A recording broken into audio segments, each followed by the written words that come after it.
Good morning, St. Francis. Good morning, people of God. It is Monday, the 21st day of July, 2025. It is Monday of the 16th week of the year, the 16th week in Ordinary Time. Another hot one today in North Carolina, unfortunately. However, Wednesday, we're supposed to get some relief, but then the heat comes back again. So it just doesn't end. So, but in the midst of that, God speaks to us. And so on this Monday of the 16th week of the year, Exodus continues now with Pharaoh enraged that the Israelites have been allowed to leave, and decides to pursue them again into the desert as they're making their way out of Egypt in the Exodus. And the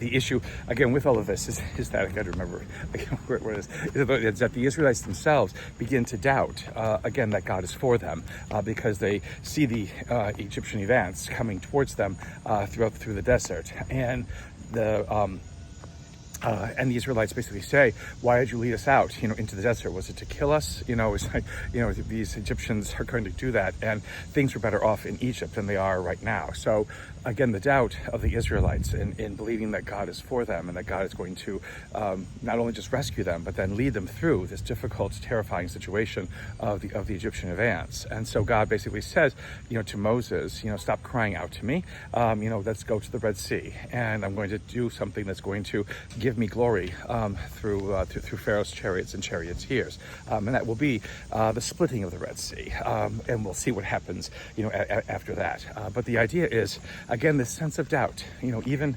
understanding everything else that the Israelites have seen and experienced, the plagues that affected the Egyptians, it did not affect them. All of this, in itself should be enough to give them a sense of security, even in the midst of trials and even in the midst of pains and sufferings and things like that.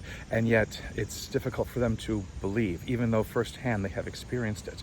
Again, how much more difficult is it for us then sometimes, again, who don't often experience firsthand the marvels that God did for Israel, again, to believe that God cares for us. And yet the same is true.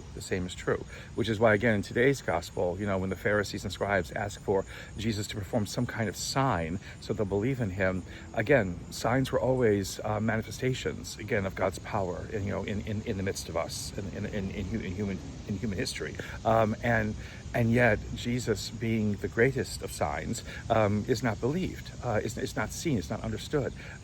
They want special effect. They want some kind of supernatural occurrence. They want some kind of marvelous, experience. And yet the experience of a person, whose preaching and whose words are meant only to bring glory and wonder to those who listen to them, a person whose words are meant to bring healing and hope to those in despair and those who are broken down.